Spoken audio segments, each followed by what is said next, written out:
Hi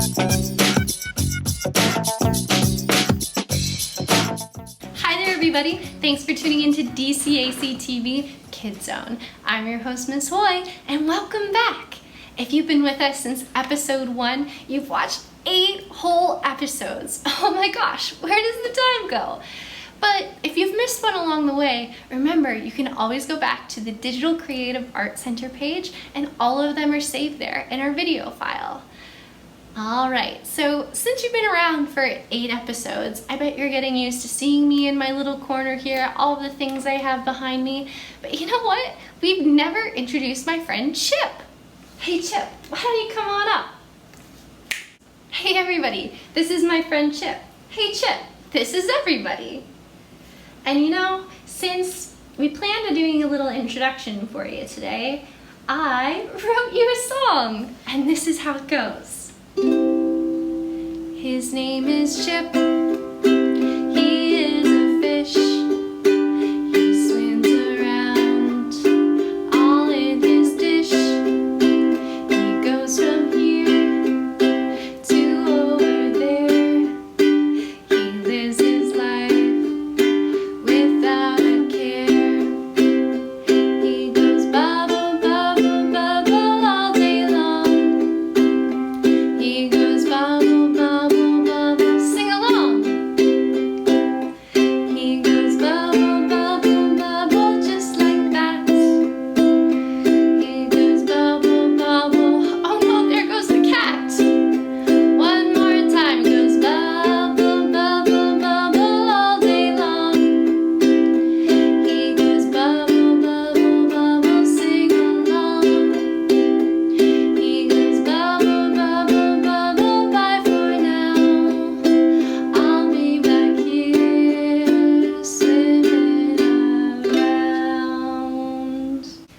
Chip, well, thanks for joining us up here, but we gotta get on with the show, so let's put you back. First up, Nick's back on the show today with another Nick's Book Nook. Let's see what he's up to. Hi there, and welcome back to Nick's Book Nook. Today I have a story for you. It's called If You Give a Mouse a Cookie. And it's by author Laura Joff Numeroff. So, if you give a mouse a cookie. Why would you give a mouse a cookie? Well, if you give a mouse a cookie, he's going to ask for a glass of milk. And when you give him that milk, he's probably going to ask for a straw to drink the milk with. And when he's finished all that milk, he's going to ask for a napkin. Get all the milk off his face. Then he'll want to look in the mirror to make sure he doesn't have a milk mustache. When he looks into the mirror, he might notice that his hair needs a trim. So he'll probably ask for a little tiny pair of nail scissors. When he's finished giving himself a trim, he'll want a broom so he can sweep up. And he'll start sweeping, and he'll sweep, and he'll sweep, and he'll sweep, but he might get carried away and sweep up every room in your house. He might even end up washing the floors as well. When he's done, he'll probably want to take a nap. You'll have to fix up a little box for him with a blanket and a pillow. And he'll crawl in, he'll make himself really comfortable, fluff the pillow a few times, and then he'll probably ask you to read him a story, just like I'm doing right now. So you'll read him one from your books, and he'll ask to see the pictures. When he looks at the pictures, he'll get so excited, he'll wake up and he'll want to draw one of his own. He'll ask for some paper and some crayons. He'll draw a picture. Scribble here, and we'll outline here, maybe add some shading. And when the picture's finished, ooh, that's a really nice picture. He'll want to sign his name. Because we all know if you're a really good artist, you have to sign your name when you draw a picture. So he'll need a pen. And then he'll want to take that picture and hang it on your fridge. Which means he'll need some Scotch tape. So he can tape it up there. He'll hang up his drawing and he'll stand back and he'll look up at it. And looking at the refrigerator will probably remind him that he's so thirsty. It's been so long since he had that milk. So he'll ask for another glass of milk.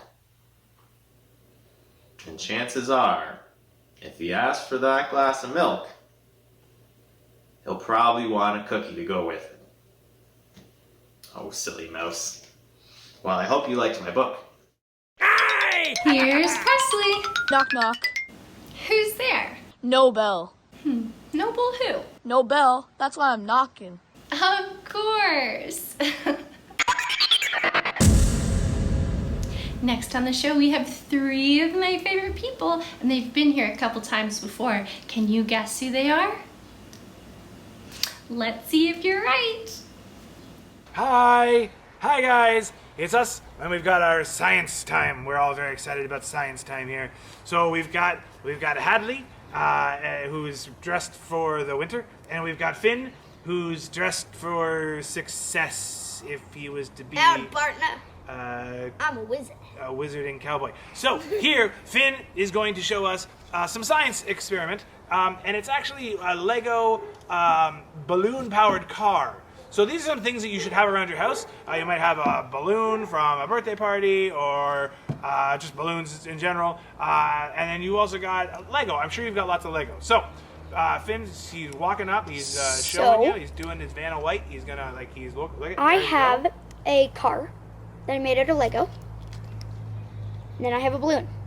The balloon does not stay onto the car unless you make a little Lego holder that holds the balloon in place.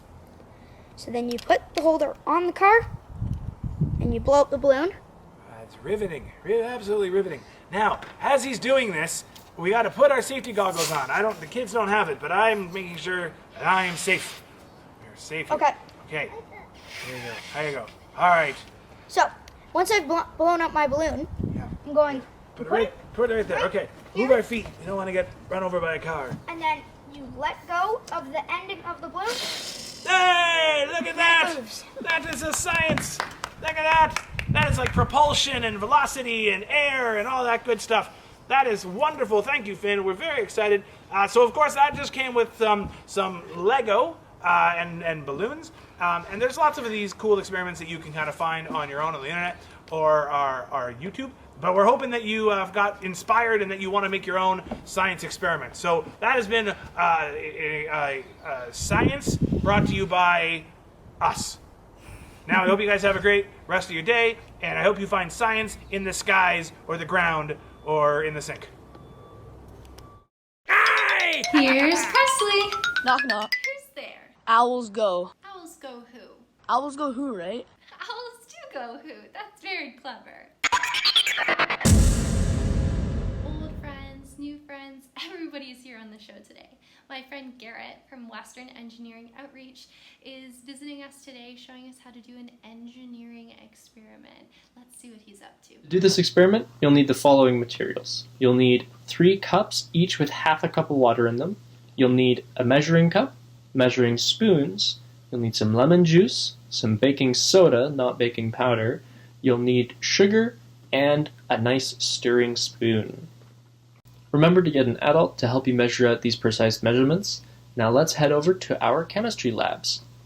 So for our setup of our experiment, we're going to first need to start with half a cup of water in each of our 3 cups. Then we're going to need to add 2 tablespoons of lemon juice. After adding our lemon juice, we need to add 1 tablespoon of sugar to each cup. Now that's our setup done, and we need to label our tests. So far, everything that we've done to each of these cups should be the exact same, so anything that's different is only going to be our last ingredient. Our last ingredient that we need to include is our baking soda. So for the first test, we're going to just put no baking soda in it. That's going to be our control. Our second test, we are going to put a 1/4 teaspoon of baking soda in it. And then our last test, we're going to put 1/2 teaspoon of baking soda in it. Try to make sure that you're as precise as you can be. Why did the second and third recipes form gas bubbles? Well, these gas bubbles are actually carbon dioxide gas, which is the same gas that gives carbonated pop its fizziness. So this, instead of getting the carbon dioxide injected by a machine, we're making our carbon dioxide through a chemical reaction. And this chemical reaction is happening between the acidic lemon juice and the basic baking soda. That's why when we added more baking soda, more of the lemon juice reacted with it, and that was able to make more bubbles. It also made it more carbonated. Out of these 3 tests, it's up to you as the chemical engineer to determine which of these is best at meeting our goal of quenching thirst. So continue by experimenting with changing one thing at a time, seeing what changes in the recipe until you find your favorite version of this fizzy drink. Happy engineering, and I'll see you again next time.